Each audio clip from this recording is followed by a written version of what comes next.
Deməli uşaqlar, bugünkü dərsimizin adı Sasanidir. Sasani əvvəlki Əhəməni dövlətinin davamıdır. Sadəcə eradan əvvəl Əhəməni eşidirdik, bizim erada isə Sasani eşidirik. Yəni mənşəyi Farsdır, ərazisi də İrandır. Necə ki Əhəməni eşidirdik ki, mənşəyi Fars, ərazisi İrandır.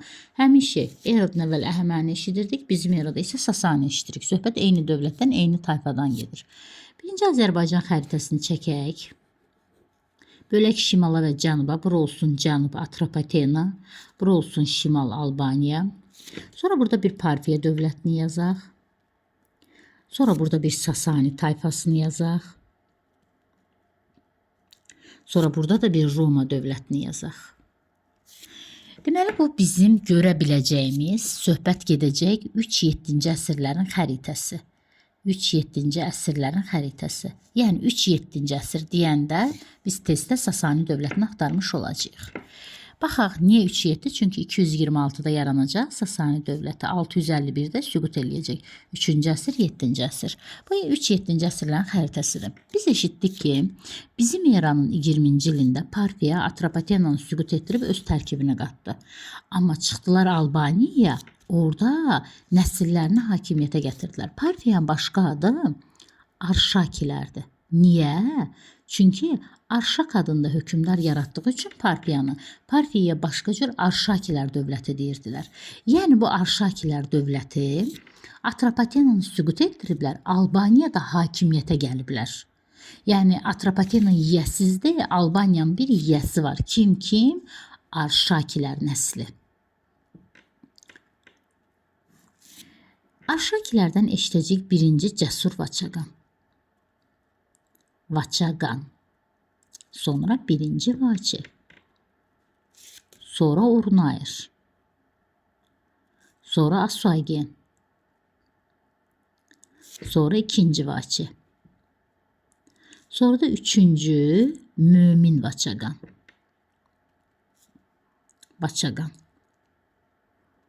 Bu Arşakilər 20-ci il neçənci əsrdir? 1-ci əsr. Deməli, Arşakilər 1-ci əsrdən hakimiyyətdə olacaqlar 510-cu ilə qədər. Yəni 1-ci əsrdən 6-cı əsrə qədər Albaniyanı idarə ediblər.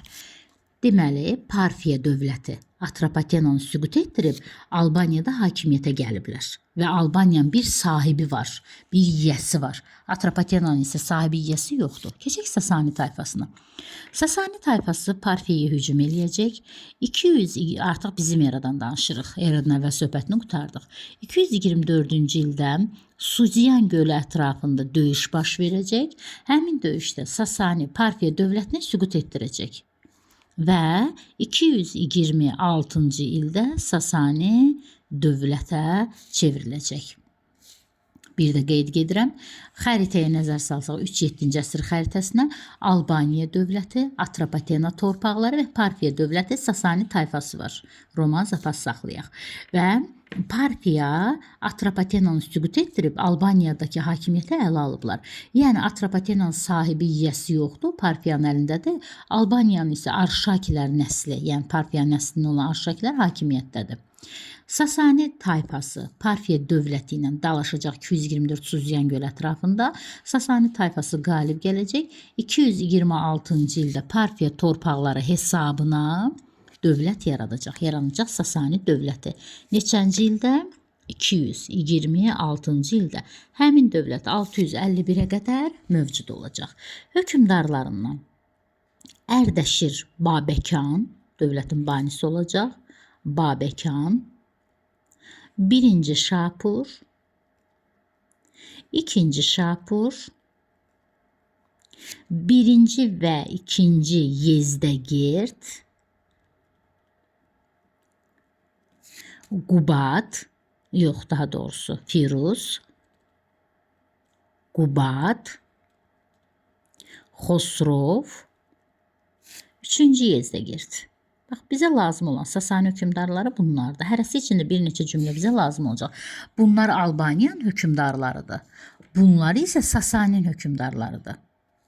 Qarışdırmayaq. Bunlar Albaniyanın hökmdarlarıdır. Bunlar isə Sasaninin hökmdarlarıdır. Başlayaq Sasanidə. 226-cı ildə Ərdəşir Babəkyan dövləti yaratdı. Oldu dövlətin banisi. Və Parfiyanı süqut etdirdiyi üçün Atropatenanı da tutmaq onun üçün çətin olmadı. Niyə? Çünki Atropatenan hökmdarı yoxdur axı. Hücum elədi 227-ci ildə Atropatenan torpaqlarına yiyələndi. Atropatenanı süqut etdirən Parfiyadır. Amma onun torpaqları qalıb axı. Sasani də getdi 227-ci ildə Atropatenanın torpaqlarına yiyələndi. Bizə sual düşsə ki, Atropatenanı kim süqut etdirib? Deyəcək bizim eranın 20-ci ilində Parfiya. Bəs Sasani Atropatenanın torpaqlarına nə vaxt yiyələm? 227-də. Niyə? Çünki Atropatenanın torpaqları Parfiyanın əlində idi. Parfiyanın özü getdi, sonra da Atropatenanın torpaqları getdi. Və Ərdəşir Babəkyan özünü Şahənşah adlandırırdı. Yəni şahlar şahı, Şahənşah, şahlar şahı adlandırırdı. Ərdəşir Babəkyandan sonra hakimiyyətə gəlib birinci Şapur. Birinci Şapur fikirləşir ki, Parfiyanı süqut etdirib atam Ərdəşir Babəkyan Atropatenanın torpaqlarına yiyələnib. Deməli, mən hara getməliyəm? Albaniyanın torpaqlarına. Amma məsələ orasındadır ki, 1-ci və 3-cü əsrlər Albaniyanın Roma dostdur. Yəni biz eradan əvvəl 1-ci əsrdə Romanı Azərbaycan üçün bir bəla görürdük, bir düşmən görürdük. Nə Atropatenaya və nə Albaniyaya gün verib işıq vermirdi.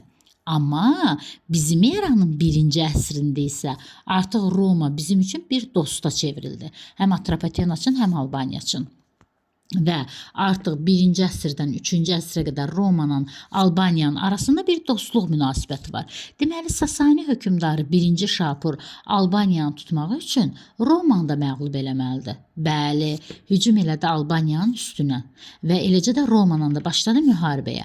Bununla da Romanın onun arasında müharibənin təməli qoyuldu. Söhbət 260-262-ci ildən gedir. Nəticədə Sasani hökmdarı 1-ci Şapur, Alban hökmdarı 1-ci Vaçeni məğlub eləyərək öz torpaqlarına qatmış oldu. Bir dənə bunu burada saxlayayım. Ərdəşir Babəkyan haqqında bir dənə qeyd etdiyim sizə. Ərdəşir Babəkyan Parfiyanı süqut etdirib Atropatena torpaqlarına yiyələnəndə Albaniya hökmdarı olan Cəsur Vaçaqan, adı üstündə Cəsur Vaçaqan tez bir şəkildə Albaniyanın torpaqlarını birləşdirib mərkəzləşmiş bir dövlətin əsasını qoydu. Mərkəzləşmiş bir dövlət yaratdı, yəni birləşdirdi. Bax, Sasani hökmdarı Ərdəşir Babəkyan Parfiyanı süqut etdirib Atropatena torpaqlarına yiyələndiyi bir vaxtda Albaniya səssiz durmadı. Alban hökmdarı 1-ci Cəsur Vaçaqan cəsurluq eləyərək, buna qoçaq da deyirlər, cəsurluq eləyərək bütün Alban torpaqlarını vahid halda birləşdirib mərkəzləşmiş dövlət yaratdı ki, Sasani hücumundan qorunsun. Deməli, 1-ci Cəsur Vaçaqanın dövründə Sasani hökmdarı Ərdəşir Babəkyan idi. Birincilər. İndi keçdim 1-ci Şapura. Deməli, Ərdəşir Babəkyanın dövründə Sasani hökmdarı Vaçaqan idi. Cəsur Vaçaqan idi. Daha doğrusu Alban hökmdarı Vaçaqan idi. Sasani hökmdarı Ərdəşir Babəkyan olanda Alban hökmdarı Cəsur Vaçaqan idi. Cəsur Vaçaqan cəsurluq eləyərək Albaniyanı birləşdirdi. Keçirəm Sasaninin ikinci hökmdarına, yəni 1-ci Şapura. Burada 1-ci Şapur hakimiyyətdə olanda Albaniyada da hakimiyyətdə 1-ci Vaçe idi. 1-ci Şapur hücum elədi Albaniyaya, eyni anda Albaniya və Romanla dalaşdı, hər ikisini məğlub elədi. 1-ci Vaçeni məğlub eləyərək özündən asılı elədi. Deməli, söhbət 262-ci ildən gedir. Atropatena 227-də, Albaniya isə 262-də. Bu 3-cü əsrin 1-ci yarısıdır, bu 2-ci yarısı. Albaniyanı özündən asılı hala saldı. Roma İmperator Valeriyanı əsir götürdü. Söhbət 1-ci Şapurdan gedir. Sonra hakimiyyətə gəldi burada 2-ci Şapur. 2-ci Şapurun dövründə isə Alban hökmdarı Urnayr idi. Urnayr. Və Urnayrın dövründə o müstəqil bir siyasət yürüdürdü. Çıxdı Sasaninin asılılığından. 1-ci Vaçe asılı olan, Urnayr isə asılılıqdan çıxan. Oldu azad. Amma məsələ orasındadır ki, Romanın imperatorunu əsir götürüb də Sasani. Roma sizcə dala çəkilər? Xeyr. 359-cu ildə Roma Sasani ilə bir döyüşə girəcək. Adı Amit döyüşüdür. 371-ci ildə də bir döyüşə girəcək, adı Dizrav döyüşüdür. 387-ci ildə isə aralarında sülh imzalayacaqlar. Bununla da müharibə qutaracaq. Deməli, Sasani ilə Roma müharibəsi başladı 260-62-dən. 359, 371, 387-də bir sülhlə başını bağladılar. Qutardılar. Nəyin üstündə dalaşırlar? Albaniyanın torpaqlarının üstündə. Nəticədə qalib kimdir? Sasani. Niyə? Alban torpaqları qalacaq Sasaniyə. Keçdim indi Urnayır'a. Urnayır 1-ci Vaçe Sasani'dən asılı oldu, 1-ci Şapurdan. Amma Urnayır 1-ci Vaçe öləndən sonra hakimiyyətə keçdi və müstəqil siyasət yürütdü. Dedi, mən heç kimdən asılı deyiləm. Amma Roma'nın Sasani dalaşanda Urnayır Sasani'nin tərəfində vuruşurdu. Yaxın qonşunun yanında. Niyə? Ay müəllim, bəs bunlar əvvəldən dost deyildi. Dostuydu. Sadəcə Sasani, daha doğrusu Alban hökmdarı Urnayır mövqeyini dəyişdi. Yaxının tərəfində oldu. Əslində o Sasani'dən asılı değildi ya, müstəqil idi. Sadəcə yaxının tərəfində oldu. Uzaqdan qorunmaq üçün. Necə ki, vaxtikən Atropatena Parfiyan yanında olmuşdu Romaya qarşı. İndi Albaniyada Sasani'nin tərəfində oldu Romaya qarşı. Həm Amit döyüşündə, həm Dizrav döyüşündə Urnayır Sasani'nin tərəfində oldu. Hətta Dizrav döyüşündə öldürüldü. Amitdə qalib Romadır, Dizravda qalib, daha doğrusu Amitdə qalib Sasani'dir, üzrlə hesab eləyin. Dizravda qalib Romadır. Hətta Dizrav döyüşündə Urnayır öldürüldü. Yəni bu sülhü Urnayır görməyib. Bunlara bir də qayıdış eləyəcəm sizin üçün. Keçirin 1-ci və 2-ci Yezdəgirdin dövrünə.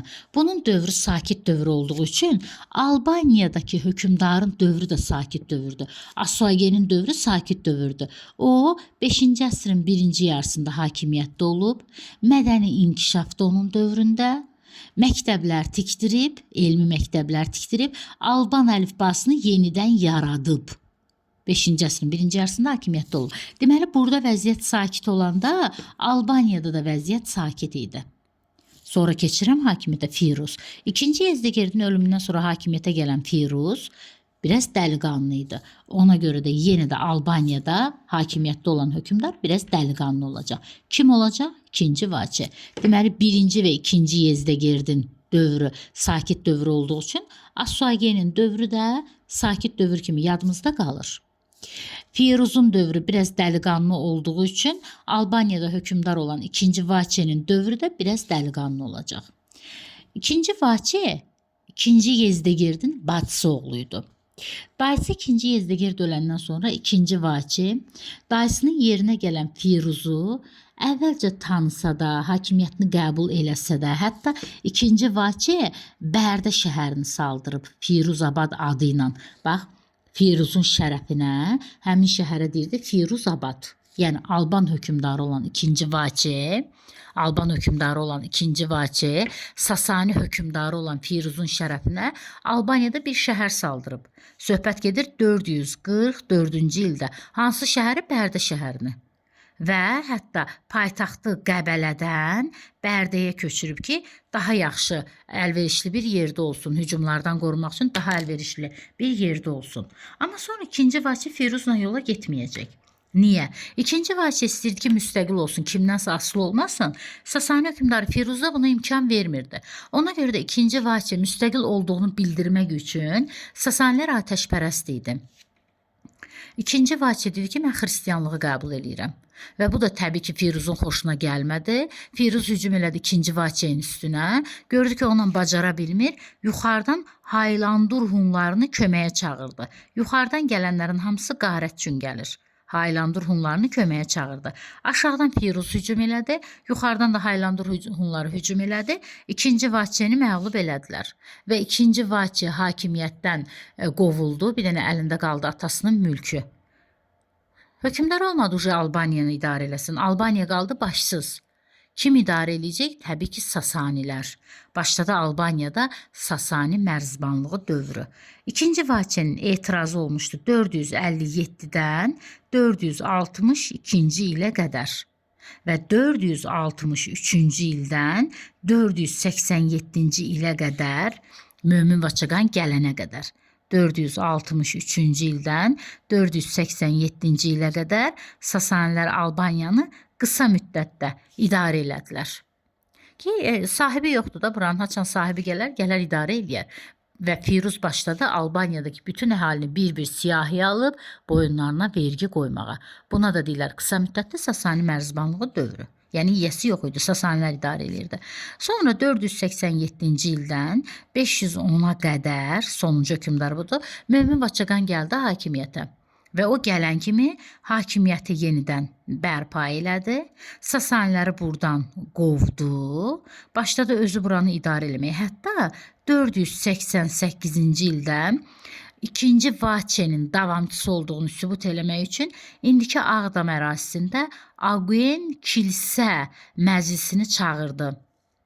Aguen monastırında kilsə məclisini çağırdı və dedi ki, xristianlıq dini geniş təbliğ olunacaq. Yəni 2-ci Vaçe nə üçün qovulmuşdu xristianlığa görə? Xristianlıq dini yenidən təbliğ olunacaq. Hətta onlar üçün məktəblər də açılacaq. Əhali narazı olmasın deyənə vergidə nizam-intizam da yaradılacaq. 510-cu ilə qədər. 510-cu ildə Mömin Vaçaqan öləndən sonra yenə də hökmdar olmadığı üçün yenə də başladı Sasani dövrü. Bu zaman uzun müddətli 510-cu ildən 629-a qədər. Deməli 2-ci Vaçenin adı görüb balacadır. 2-ci Vaçedən sonra qısadır da adı. Qısa müddətli Vaçaqan uzundur. Vaçaqandan sonra isə uzun müddətli mərzbanlıq dövrü başladı. Sasanilər yenidən başladı Albaniyanı idarə eləməyə. Deməli 2-ci Vaçe qovulandan sonra qısa müddətli mərzbanlığı idi. Gəldi Mömin Vaçaqan onları qovub başladı buranı idarə eləməyə. Sonra Mömin Vaçaqan öləndən sonra yenə də buranı idarə eləyən olmadı deyənə başlandı uzun müddətli Sasanilər buranı idarə eləməyə başladı. Lakin sonra yuxarıdan Xəzərlər gələcək. Buradan Sasaniləri qovacaq, başlayacaq buranı özləri idarə eləməyə. Ki, indi o mövzuya yenə də qayıdış eləyəcəm sizin üçün. Deməli, qısa müddətli mərzbanlığı başa çatdıran Mömin Vaçaqan, uzun müddətli mərzbanlığı başa çatdıran isə Xəzərlər olmuşdu. İndi bir dənə təzədən nəzər salaq. Sasani dövləti 226-cı ildə yaranıb. 651-ci ildə süqut olunub, kimlər tərəfindən? Ərəblər tərəfindən. Paytaxtı Ktesifon şəhəri olub. Banisi Ərdəşir Babəkan. Ərdəşir Babəkan 224-də Suzyan döyüşündə Parfiyan məğlub eləyib, 226-da dövlət yaradıb, 227-ci ildə Atropatenanı tutub və Şahlar Şahı titulunu qəbul eləyib. Növbəti hökmdar 1-ci Şapurdur. 1-ci Şapur 1-ci Vaçenin özündən asılı hala salıb. Biz Atropatenanı hökmdarsız görürük. Albaniyanın isə hökmdarı var idi. Ona görə də Sasani hökmdarlarla yanaşı Alban hökmdarlarının adını da çəkirik. Ərdəşir Babəkan Atropatenanı tutduğu bir dönəmdə Albaniya hökmdarı olan Cəsur Vaçaqan tez bir şəkildə torpaqları birləşdirib mərkəzləşmiş dövlət yaradıb. Deməli, Ərdəşir Babəkanın gördüyü Cəsur Vaçaqandır. 1-ci Şapur. 1-ci Şapurun gördüyü isə Alban hökmdarı 1-ci Vaçedir. Gedib 1-ci Vaçeni asılı eləyib, Vaçenin müttəfiqi olan Valeriyanı isə əsir götürüb. 2-ci Şapur. 2-ci Şapur isə Roma ilə döyüşlərə girib, 2 dənə döyüş, 2-ci Şapur 2 döyüş, Amid və Dizrav döyüşü. Bu zaman Alban hökmdarı olan Urnayır müstəqil idi. Nə Sasanidən, nə Romadan asılı değildi. Sadəcə qonşu tərəf Sasani olduğu üçün Sasaninin yanında Amid və Dizrav döyüşlərində iştirak edib, Amiddə məğlub olublar, daha doğrusu qalib gəliblər, Dizravda isə məğlub olublar. Hətta Dizravda Urnayır öldürülüb. 1-ci və 2-ci Yezdə girdi. Sakit olduğu üçün Asuagen də sakit adam olub, elmi inkişaf etdirib, məktəblər tikdirib, Alban əlifbasını yenidən bərpa etdirib, söhbət gedir 5-ci əsrin 1-ci yarısından. Keçirəm Firuza.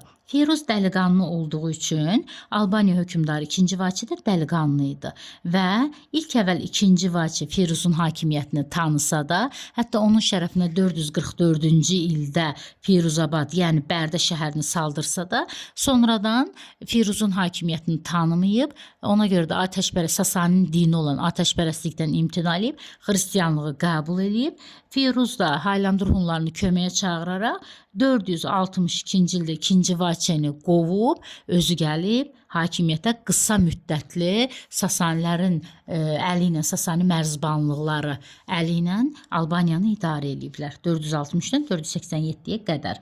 Sonra burada hakimiyyətdə olacaq Qubad.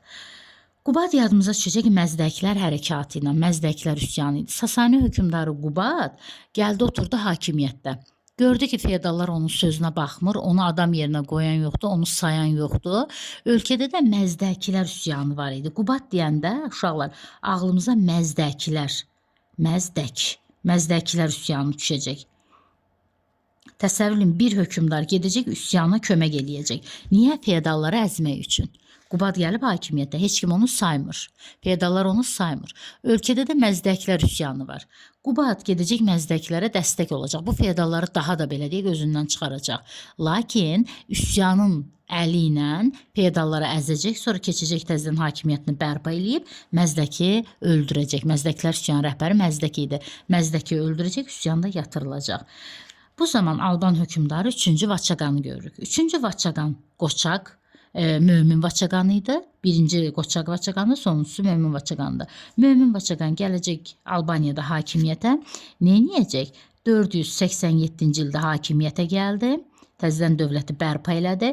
488-ci ildə Ağdamda Aguyen Kilsə Məclisini çağırdı. Xristianlığı təbliğ elədi, məktəblər tikdirdi. Eləcə də vergidə də nizam, intizam yaratdı ki, əhali narazı olmasın. Və Aguyen Kilsə Məclisində hazırlanan sənədlər orta əsrlərdən günümüzə qədər gəlib çatan yeganə sənədlər hesab olunur. Qubaddan sonra hakimiyyətdə onun oğlu Xosrovdur. Çox gözəl bir hökmdar idi, çox yaxşı bir hökmdar idi. Dövrü islahatlarla yadımızda qalır. 6-cı əsrin 1-ci və 2-ci yarısında hakimiyyətdə olub. Xosrovun dövründə can vergisi var idi, gezit. Can vergisindən azad idi. Qadınlar, uşaqlar, mirzələr, kahinlər, yəni belə desək də kişilərdən başqa hər kəs vergilərdən demək olar ki, can vergisindən azad idi. Vergilərdən yox, can vergisindən azad idi. Və Xosrovun dövründə xostak, yəni şərti torpaq forması genişlənəcək. Onu da qeyd eləyəcəm. 3-cü Vaçaqan öləndən sonra Albaniyada başladı uzun müddətli Sasani mərzbanlığı dövrü. Lakin sonra yuxarıdan Xəzərlər gələcək, Sasaniləri Albaniyadan qovacaq. Gələk indi Azərbaycan xəritəsinə. Biz qeyd etdik ki, Albaniya və Atropatena Albaniyada Arşakilər sülaləsi hakimiyyətdədir, yəni yiyəsi var Albaniyanın, Atropatenanın isə yiyəsi yox idi. Sasani də gəlmişdi, Parfiyanı süqut etdirmişdi. Parfiyanın əlində olan Atropatenanın torpaqlarını tutub öz üçün dövlət yaratmışdı. Və Alban torpaqları uğrunda həm Romanla, həm Bizansla, həm Xəzərlərlə, həm Ərəblə dalaşacaq. Birinci dalaşdıraq onu Romanla, Sasani-Roma müharibəsi. 260-262-ci illərdə Romanla dalaşacaq. Nəticədə Roma imperatoru Valeriyanı əsir götürəcək. Sonra 359-cu ildə 2-ci Şapurun dövründə Amit döyüşü olacaq. Amit döyüşündə qalib gələcək Sasani, qalib gələn Sasani Kaspiyanı, Xəzərin sahilidir, Kaspiyanı, Arsaq, yəni Qarabağdır, bir də Naxçıvan, Marlar ölkəsi. 3 dənə ərazini Romanın əlindən alacaq. Kaspiyanı, Arsaq, indi Paşinyan deyir, Ərtsaq. Əslində o Arsaqdır. Ar, igid deməkdir, ər deməkdir. Saqdakı saqda, saqlar burada yaşayıb, baxın, massagetlər. Yəni Ərsaq, saqların, ərlərin vətəni deməkdir. Kaspiyananı, Arsaxı, bir də Marlar ölkəsi Naxçıvanı Amit döyüşündə Sasani geri qaytarıb. 371 Dizrav döyüşündə isə Sasani məğlub olub. Bax, bu istiqamətdə, xəritədə buranı tapırsınız, bax, bu hissəni. Uti Sakaşen əlviz qoyursunuz, belə xəritəyə təm bölürsünüz. Roma gələndə buradan gəlir, bax, buradan. Uti Sakaşen, Kolt, Girdiman bu əraziləri itirib Sasani, yəni Roma tutub bu əraziləri. 387-də də Romanın Sasaninin arasında sülh imzalanıb. Həmin sülh müqaviləsinə görə Roma Albaniyadan aldığı torpaqları Sasaniyə qaytarıb. Hətta burada bir erməni çarlığı var idi. Onu da öz aralarında bölüblər. Yəni Romanın dalaşmağın nəticəsi Albaniya Sasanidə qaldı. Keçdim Bizansa. Bizans da Şərqi Romadır əslində. 591-ci ildə bir dalaşıblar, sülh imzalayıblar. Albaniya qalıb Sasaniyə. 624-628-ci illərdə də bir dalaşıblar. Nəticədə yenə də Albaniya, hətta burada bir Divin ərazisi var idi, Divin. O ərazi də qalıb Sasaniyə. Yəni Bizansla da dalaşanda Albaniya torpaqları qalıb Sasanidə. Keçdim Xəzərə. Xəzər 629-cu ildə gəldi Albaniyaya. Sasaniləri buradan qovdu. Lakin özləri də burada oturub qalmadı. Niyə? Çünki Xəzərlərin özlərində də daxili çəkişmə var idi deyənə, onlar Albaniyada qalmadılar. Albaniyanı tərk edib çıxıb getdilər. Lakin Xəzərlərin içindən bir Sabir türkləri var idi, Sabir. Onlar qaldı Azərbaycanda. Və Albaniya başladılar idarə eləməyə. Sasani Xəzər, Sasani məğlub. Albaniyadan qovuldu. Xəzərlərin nəsli Albaniyanı idarə eləməyə başladı. Keçirik ərəbə. Ərəblər də gələcək 636-cı il Kadisiya, 637 Ktesfon, 642 Nəhavənd Həmədan döyüşləri. Ərəb qalib gələcək, Sasani məğlub olacaq. Hətta nəticədə 651-ci ildə Sasani ərəblər də süqut etdirəcək. Deməli Romanla dalaşanda Albaniya Sasanida qaldı. Bizansla dalaşdı, Albaniya Sasanida qaldı. Xəzərlə dalaşdı, Albaniyadan qovuldu Sasanilər. Ərəblə dalaşdı, nəticədə süqut elədi. Sonra üsyanlar. Sasaniyə qarşı 3 dənə üsyan eşitdirik biz. 3-cü əsrdə Mani üsyanı, kişinin adı Mani idi. 457-462-ci illərdə 2-ci Vaki, Alban hökmdarı 2-ci Vaki. Bir də 481-529-cu illərdə isə Məzdəkilər hərəkatı. Məzdəkilər. Mani nə idi? Mani dini cərəyan idi, dini təlim idi. Mani deyirdi ki, mübarizə gedir xeyirlə şər arasında. Yəni xeyir Allahı, bir də şər Allahının arasında. Əhriman şər Allah idi, Hörmüz xeyir Allah idi. Xeyir onlar varlılara deyildi, şər kasıblara. Daha doğrusu şər varlılara deyirlər, xeyir kasıblara. Mömin Mani deyirdi ki, xeyirlə, yəni varlıla kasıb dalaşanda həmişə sonunda varlı qalib gəlir də. Deyir ki, xeyirlə, yəni əhalinlə şər dalaşanda həmişə son anda şər qalib gəlir, xeyir məğlub olur. Mani belə deyirdi. Özü də deyirdi, bu nə deyim? Xristiyan dini, atəşpərəstlik dini, nə bilim, Yəhudi dini, hər nə qədər istəsən din var da. Bütün bu dinləri ləğv edib bir dənə dinə sitayiş eləmək daha yaxşıdır. Bu dini cərəyan idi. Maninin davamı Məzdəkilər hərəkatı idi. Məzdəkilər də Sasanidən başlayıb bütün Sasani imperiyasını bürümüşdü. Və Məzdəkilər nə istəyirdi? Ədalətli cəmiyyət, bərabərlik. Bunlar deyirdi ki, mübarizə xeyirlə şərin arasında gedir Mani demişkən. Amma nə qədər olsa son anda cəmaat qalib gələcək, xeyir qalib gələcək, şər məğlub olacaq. Nə istəyir bunlar? Ədalətli cəmiyyət, bərabərlik, varlı kasıb, hamı eyni cür yaşasın. İkinci Vaki isə Albaniyada idi. Bu müstəqillik uğrunda idi. Müstəqil siyasət yürüdürdü. Nəticədə təbii ki, məğlub olub. Yəni üsyanların hamısı nəticədə məğlub olub. Sasaniyə qarşı 3 dənə üsyan. Torpaq formaları. 2 dənə torpaq forması var idi. Xostaq, bir də Dastakert. Dastakert irsi torpaqdır. Yəni mənim atamın evi mənə qalır. Bu irsi. Bunu heç kim mənim əlimdən ala bilməz. İstəsəm sataram, istəsəm bağışlayaram, istəsəm küçüyə ataram, özüm bilərəm. Xostaq isə Xosrovun dövründə yaranıb. Xostaq, Xosrov şərti torpaq idi. Hərbi xidmətə gəl, sənə torpaq verim. Bu adlanır şərti torpaq. Sonra vergi var idi. Xaraq, bir də gezit. Gezit can vergisi idi. Xaraq isə məhsul və ya torpaq vergisi idi. Yəni əkirdin məhsula görə vergi verirdin. Buna ya məhsul ya torpaq vergisi deyirlər. Gezitdə ki, yaşayırsansa canına görə vergi verirdin. İlk dəfə Sasanidə yarandı bu eşitdiyimiz dövlətlərdən. Deməli, Xostaq Xosrovun dövründə yarandı, şərti torpaq idi və Xosrovun dövründə şərti torpaq daha da genişlənmişdi. Dastakert isə irsi torpaq idi. Xaraq vergi idi və bunlar ikisi vergi idi. Bunlar torpaqdır, torpaq. Qarışdırmayın testdə. Bunlar isə vergidir. Məhsul və ya torpaq vergisi, üstə gəl can vergisi. Can vergisindən azad idi. Kişidən başqa hər kəs. Qadınlar, uşaqlar, mirzələr, kahinlər, bunlar can vergisi ödəmirdilər. Sonra uşaqlar, nə deyəcəm sizə? Dərsi qarışdırmamaq üçün, bax, Alban hökmdarlarını ayrıca öyrənin, Sasani hökmdarlarını ayrıca öyrənin və ayrıca da sizdən təhvil alacağım bunu. Hər biri içində Cəsur Vaçaqan Alban hökmdarı 3-cü əsrdə birləşdirib, mərkəzləşdirib Cəsurdur. 1-ci Vaki Roma ilə dost olub, lakin 262-də Sasanidə nasıl olub? Urnayır, xristiyan temasını, ay sağ ol, biləm sizə nə deyəcəkdim, xristiyan temasını. Xristiyan dininin təbliğ olunmasını biz 3 hökmdarda işləyəcəyik. Bir Urnayır da işləyəcəyik. Bir 2-ci Vaki də işləyəcəyik. Bir də Mömin Vaçaqanda işləyəcəyik. Mömin Vaçaqan. Bu nədir? 313-cü ildə Urnayr xristianlığı rəsmi din elan elədi. Bax, rəsmi. Xristianlığı bütün Albaniyada rəsmi din elan elədi. Sonra ikinci Vaçe Sasanidən asılı olmadığını bildirmək üçün xristianlığı qəbul elədi. Dedi ki, yəni mən müstəqiləm, müstəqilliyə görə. Mömin Vaçaqan isə Aguyen kilsə məclisini çağıraraq xristian dinini təbliğ etmək üçün məktəblər falan tikdirdi. Yəni bu üç hökmdarın ortaq cəhəti xristianlıqdır. Özü üçü də Arşakilər nəslindəndir. Fərq ondadır ki, imeni bir dənə rəsmi sözünü biz qoyacağıq Urnayrın dövründə.